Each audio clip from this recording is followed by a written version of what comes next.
racing career.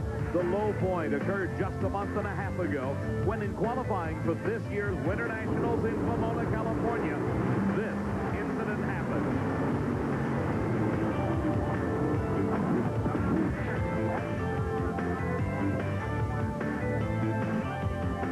Miraculously, the Texan walked away from this horrifying crash, suffering only minor cuts and bruises. Hill returned home to Texas, rebuilt a car he had last run in 1987, and came to Houston to battle with the latest state-of-the-art cars. Hill's talent prevailed as he wheeled the short wheelbase car to an all-time record speed of 291.82 miles an hour. That speed, coupled with his 4.93-second elapsed time in the finals of last year's Super Nationals, makes him the quickest and fastest driver in the sport. The early qualifying sessions of Funny Car Eliminator yielded the quickest elapsed time ever recorded as the four-time Winston champion Don Prudhomme blasted his Pontiac Trans Am to the quarter mile at the time of 5.19 seconds. This marked the first time any funny car has run a quarter mile at a time less than 5.2 seconds. There's a great day of racing on tap today. This is the second weekend of the Fram Super Nationals. The first fell to record-shattering cold weather, forcing the postponement. For more on today's excitement, here's my good friend, Steve Evans. Well, Dave, here you see hard at work Fuzzy Carter, crew chief for Eddie Hill, but he's not preparing the Yellow Dragster for more competition this weekend. He's getting ready for the Gator Nationals in Gainesville, Florida next weekend, because earlier today, in round one top fuel action, up against Jim Head, a fuel line separated at the front of the motor. This fuel line. No nitro into the engine. The engine completely burned up. Head went on and advanced to round number 2. Now, everybody was talking certainly about Eddie's big numbers, but a race was held also in round one earlier today that had everyone standing, even the hardcore racers.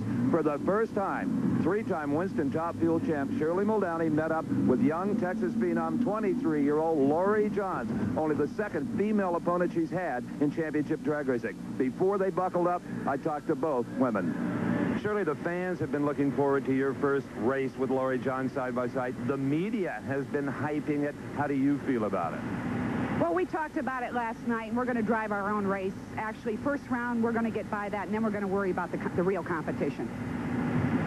Well, I don't think any round is easy, and I never look at anybody as being that way. I feel like every time you pull up the starting line, you've got to get past that before you can go on to anything else. And that's the way I look at that, is this is the biggest race of the day, and when I get past this one, that'll be the biggest race of the day, because you can't go any farther till you get past the first one. The media has had a field day with the potential of this contest someday. Well, it was time to put racing in the newspapers and do it on the drag strip. Shirley Muldowney was off the starting line first, as she so often is. Suddenly, she lost traction. Then a fiery engine explosion. It was Lori Johns all the way. At the far end, I talked to a jubilant Lori Johns and a more determined than ever Shirley Muldowney. I'm so glad things went the way it did. I think we did it exactly right. And I wanted her to be comfortable and not come back and say that I tried to do anything to not make this right. And you know, I just wanted to let her do her deal and have it work out perfectly, and it did. All's right with Lori Johns. Well, Shirley Muldowney, David, certainly did her job. She was off the starting line 0.06 of a second ahead of Lori Johns, and then, well, compounded problems. Yeah, I really don't know. It started to shake just a little bit, and I figured I'd drive it through that, and then it blew the tires off, and I really don't know why we had so much damage here, but we'll get our day. We'll get our day. Thanks, Shirley. Among other upsets in round one earlier today, Gerald Glenn had the same kind of problem Shirley Muldowney did. He smoked the tires, and Frank Cook took advantage of that to advance to round number 2.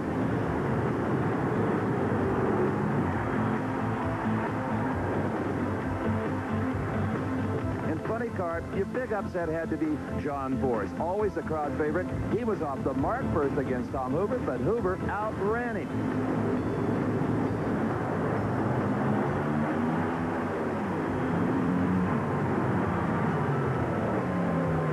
So as Fuzzy Carter continues to get ready for Gainesville and the Gator Nationals next week, it's time for us to watch the second round of Top Fuel. David? Steve, kicking off action in round number 2 is the surprising Rudy Topke from Dardanelle, Arkansas. Surprising because he qualified with a 5.05 second elapsed time. In a tune and test day prior to final eliminations, Rudy Topke ran a 5.00 second elapsed time. Alongside of him is the longtime racer out of the Dallas, Texas area, Frank Cook. Frank also a bit of a surprise. He qualified that Gunite Express car in the 5.050 range. And those times have become practically commonplace. Topke with his 5.05, that was good for number 6 qualifying spot. He beat Mike Brotherton in round number 1. We saw Frank Cook upset Darrell Gwynn in the first round of competition. His 5.09 qualifying time put him in the number 10 spot. As both drivers approach the starting line, they are now concentrating on that electronic starting device. Down track just a few feet. It's known as the Christmas tree. As they get properly set on the racetrack starter, Buster Couch throws the switch, a green light comes on, and Rudy Topke goes up in smoke. Frank Cook with a good run. 5.07 second elapsed time. His speed over 273 miles an hour. And the surprising Frank Cook into the semifinals of the Fram Supernationals. Back on the starting line, our next pair fired and ready to go. Here is the reigning Winston champion, Joe Amato, in the far lane. He will race Jim Head.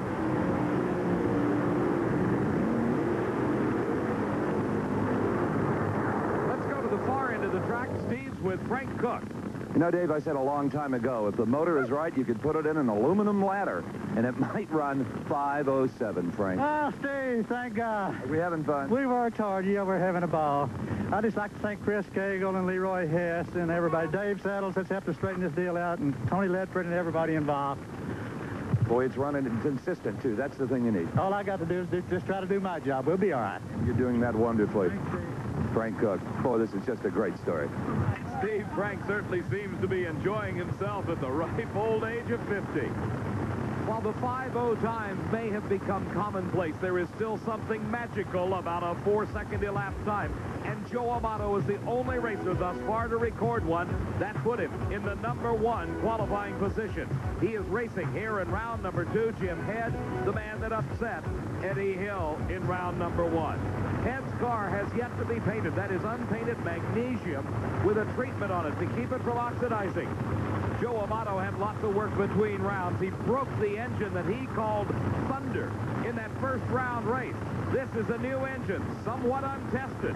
There may be a question mark. Up close racing by a car length, Joe Amato defeats Jim Head. His elapsed time, 5.09 seconds at over 281 miles an hour. As we watch again, you can see there was practically no advantage given to either driver off the starting line.